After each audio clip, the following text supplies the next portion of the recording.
Welcome to another video, and today, as you can see in the title, it is my new car reveal. Now, let me just get one thing straight. This is not the Golf R replacement. This is just a temporary car that I will be driving around for around 6 months or so, up until I make my decision of what the Golf R replacement will be.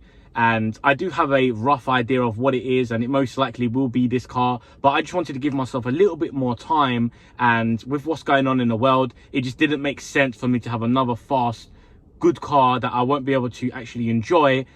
So I thought, let me get this, and it's very different. And you lot are probably wondering, Yash, why are you actually sitting in the back? Quite simple. The two front seats are very nice and sporty, so I don't want to give anyone a rough idea of what the car is up until I actually show you guys with the cinematics, because I know there's people out there that can guess cars from just looking at the seats. You know, there is people out there.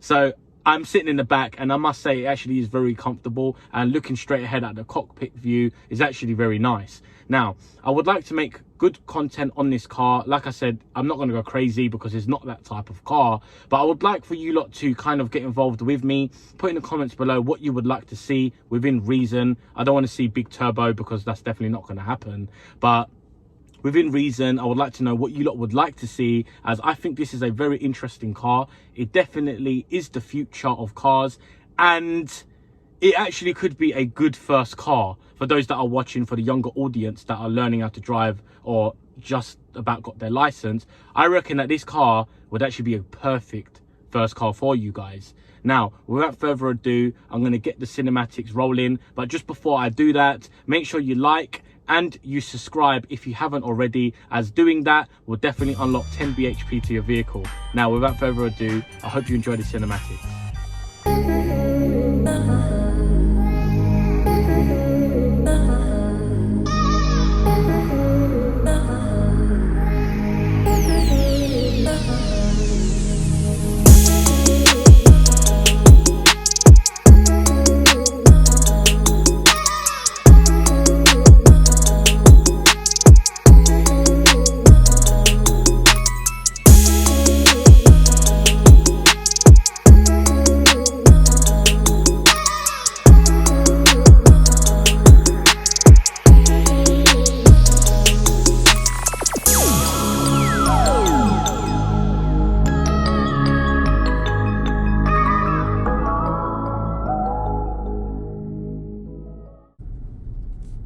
Okay, so what do you think of the car?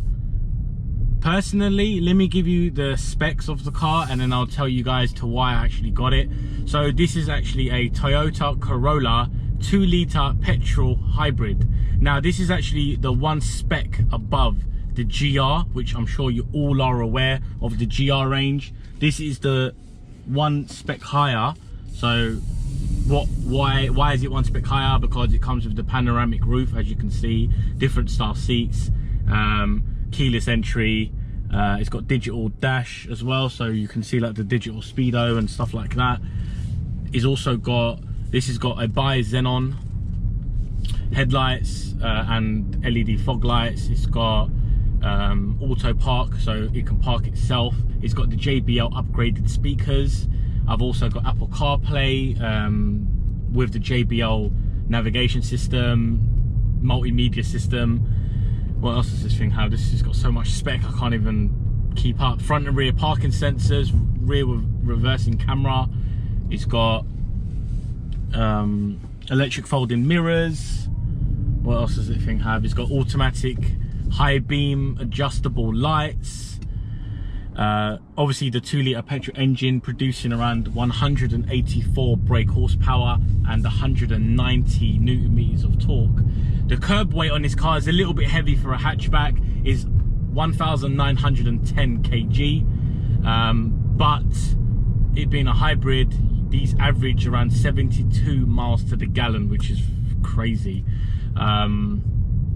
It's obviously front wheel drive with a 1-speed auto CVT gearbox. CVT stands for constant velocity transmission, obviously, and there's also a 16-valve petrol engine. Now, I've had this car for a week today, and I've been driving it like I drove my Golf R you know, sport mode and just really enjoying it, driving it harshly, you know, like I just don't cruise around, do I? And I was averaging around 38 miles to the gallon. Now in my Golf R, doing the exact same type of driving, I was averaging around 16 miles to the gallon. So you could definitely say that there's a massive difference in MPG. I just full tanked the car today, just before I started with this video, which I put 48 pounds in, and that was with Tesco Momentum fuel, which is the Shell V-Power equivalent, and that has got me full tank and 642 miles of range. That's crazy. Full tank in my Golf R was £60, and it would only get me 350 miles range. Don't get me wrong, they're two different complete cars.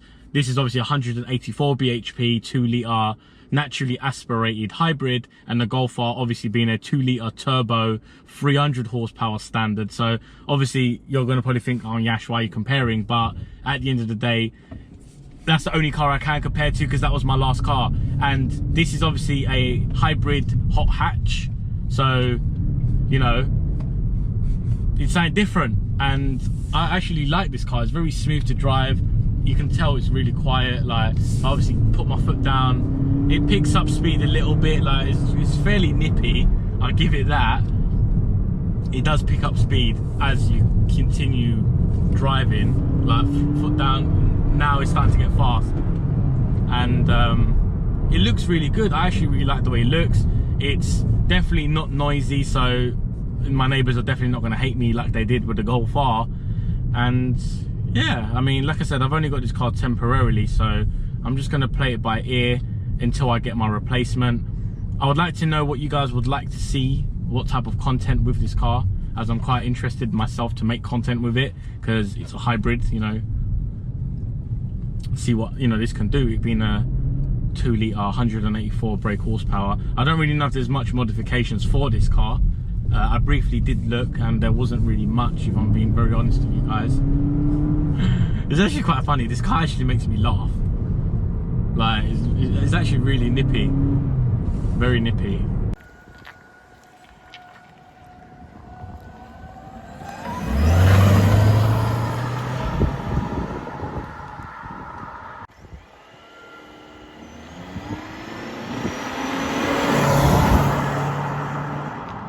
Anyways, I'm going to end this video here. Hope you guys enjoyed it. Hope you liked the car, and I'll catch you guys on the next video.